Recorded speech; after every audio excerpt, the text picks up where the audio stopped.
I'm tired. I don't even understand what is happening.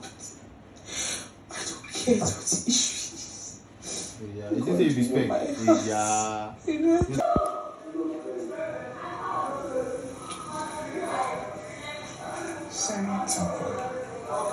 Heartbreak number 2, Gerard and Kamsi.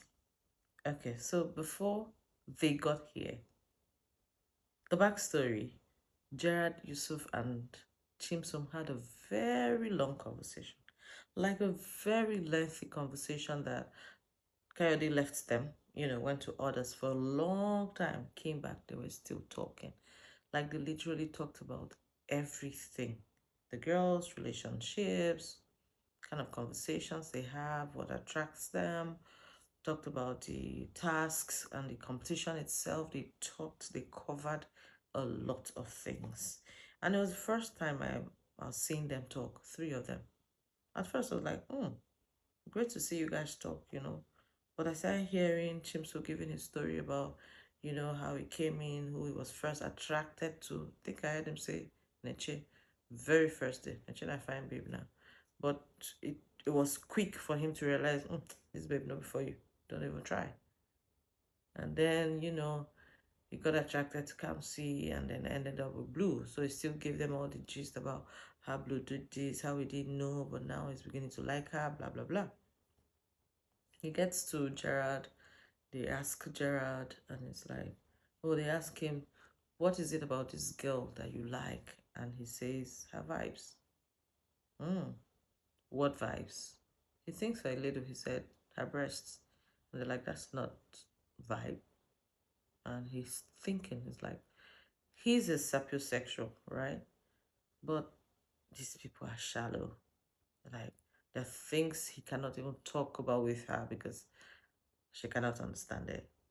But then he likes that she likes to gist. Okay. And then while she looks innocent, she has this body feel. Kamsi now, Sabi carry body, everywhere they do like this. Well, he likes that. So, like, they talked. Even Yusuf says, he likes his girls freaky. Like, that's why he likes Bells. Oh, she's very freaky. They like good girls. Not be where you go one day, you go just day like this. You not do anything like freaky girls. He likes. Oh, that's how we heard that. After they do, even though Yusuf is still lying that nothing happened. Nothing happened. People are now called her and ask her if she wants money after pill. Is that not to tell you that? It's not only that nothing happened, it's the fact that they also know that you did not use a condom. Even when Ricky asked him, he said, no, nothing happened, did not do anything. No. That yes, so they kissed though intensely, passionately. But that was it. Yusuf, you see us finish. Anyway, not because you like giving your housemates, but which is good because you can't go around. Because this babe don't tell us since don't do. But anyway, moving forward. He likes baddies. I could say now why they fear baddies. Back to our gist. Whatever it is they said, they shall talked a lot, and whatever it is they talked about got into Gerard's head. Gerard, remember, say he come play game. He came to compete for 160 million. This baddie is gonna be a distraction. I gotta cut her off. Chop chop. So he went to Kamsi. He calls Kamsi and he talks and he talks and he talks and he's like, first he has a relationship outside. I'm like, boy, you serious now? Or you lied? Or was this part of the game? But anyway, go ahead. And then he says, he's realized that, what he came to do or what actually brought him here and what he's doing are not the same thing. So it's more like, I came to compete, I came to play a game. I'm now in a ship. I did not plan to be in a ship. Felt like a reset button that reminded him why he's here in the first place. What are you then doing in a ship? So it's like, chip, chip. So I just want to tell you, Kamsi's like, what is happening? Oh, they have gotten to you. Who told you? I know they've told you. They have gotten to you. I cannot believe. Oh, I'm so disappointed. It's like, if we're not going to have a mature conversation, then let's not have it. She's like, okay. No, like you're angry. Yes, I was angry, but I'm not angry anymore. Go ahead, no problem. I fell for her. So she asked him, am I distracting you from your game? Am I distracting you from your game? He did not directly answer that, but I knew he was saying, I'm supposed to focus. You are actually distracting me because I'm getting emotionally involved, which I'm not supposed to do. That would make me carry your name on my head, according to him. It's like trying to focus on my shit, and because I care about you, I have to have you in my head as well, which can be distracting because it gets you involved in everything the person does. You start thinking how the other person thinks, how the other person feels, what the person is eating, what the person is doing. You're concerned about yours too, thinking about the task, thinking about tasks for both of you. He wasn't willing to do that. And to be honest, he was so gentle, he was so nice, putting this out to her. But whatever it is, however it sounded, it was the feeling that meant the most to Kamsi. And she felt not just heartbroken, sad, disappointed. She's like, you're the only person I trust. I don't even trust that Chimsum, although I wish him well. I know he's the one who said something to you. She was asking him, what triggered you? What did they say? I know they said something. What did they say that triggered you to come and do this? I was coming to even give you gist, like with names, sources, and everything. Now, I don't even know where your head is at again. Where's your head at? I'm like, someone just literally told you where his head at, and you're asking him again where his head is at. Whew. It was a lot. They talked, they went on and on. He kept quiet, she talked, she was just running her mouth, talking about, oh, it's okay, this is what you decide, no problem, we can be friends. He's like, oh yeah, definitely, we're friends. I'm available when you want to talk, and all of that. It's like, she's like, no, I'm so disappointed. I know it's Jim so much, I just don't trust that guy. Of course, he was giving, if I can't have you, no one will. But then she now said, okay, so can I hug you? I was like, yeah, sure.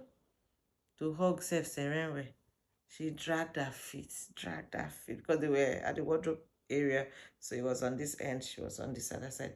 So she dragged her feet, and I went and I said, tell me, what did I tell you? Even me that was recording, I was like, can you just hug this hug already and vamos? So she hugged him. While she hugged him, I don't know what he was looking at because the direction of the camera changed. Like they flipped the clip. But from his back area, you could see that he winked. He looked at somewhere and he winked. But there was nobody there. I was wondering, was he winking at the camera? Or what exactly were you doing? But anyway, they disengaged and she left. He left.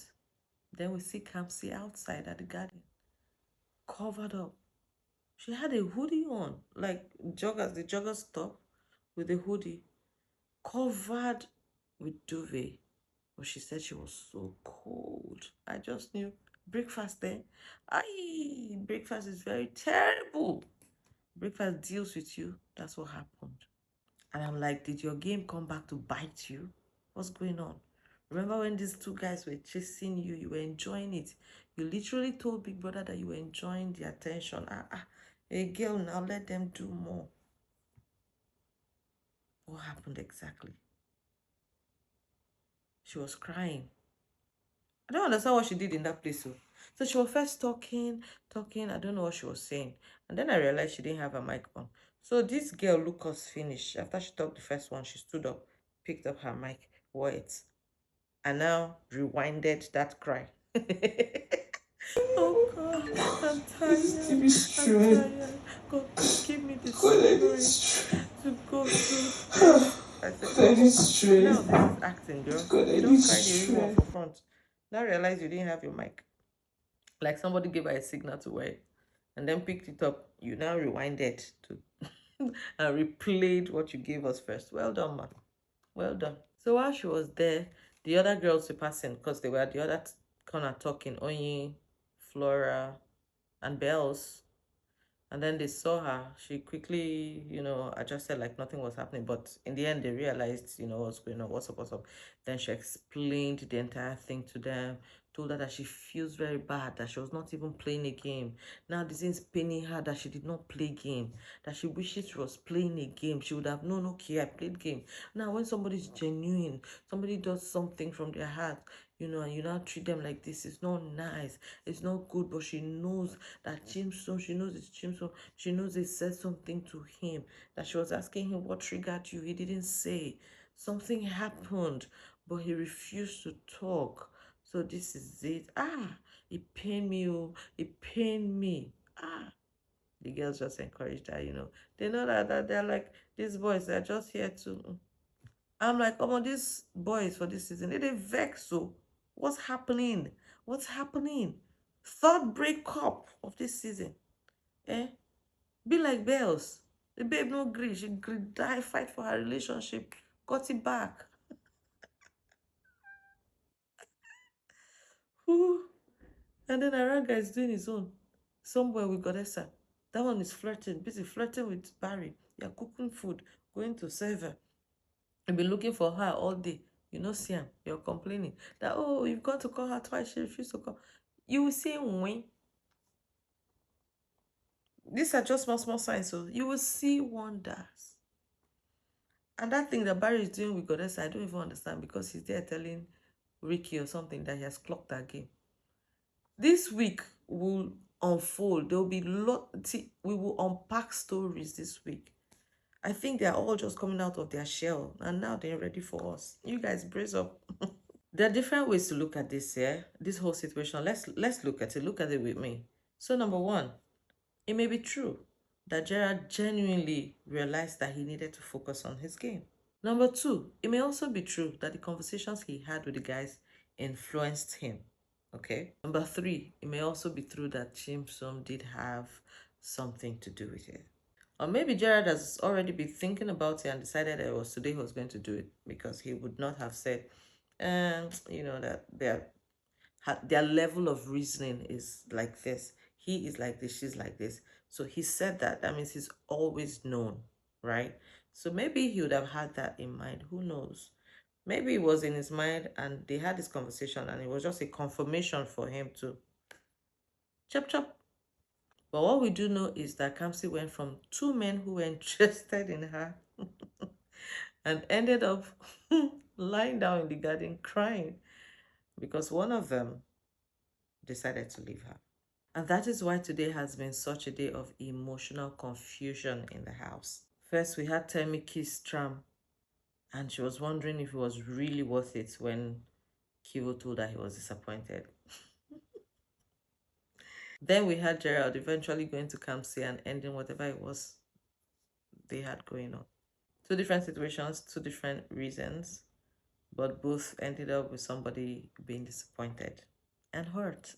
And honestly, this is why Big Brother is Big Brother. You can enter this house thinking you're going to focus on everything. Maybe that's how all of them stayed on stage. Oh, I didn't come to farm sheep. I didn't come to fall in love. Okay. We're almost on Love Island. They just need to switch the names. It starts from small. You start talking to somebody, you start cuddling, you start gisting, you start catching feelings, and before you know it, you're lying down in the garden, asking God for strength to help you move on. I'm sorry. Now, so I want to hear from you guys between Kivo and Temi's situation, Gerard and Kamsi's situation. Which one do you think was handled better? And more importantly, do you think Kamsi's decision to entertain the attention from both guys, Gerald and Chimso, actually came back to hurt her? Or do you think Gerald made the right decision for himself?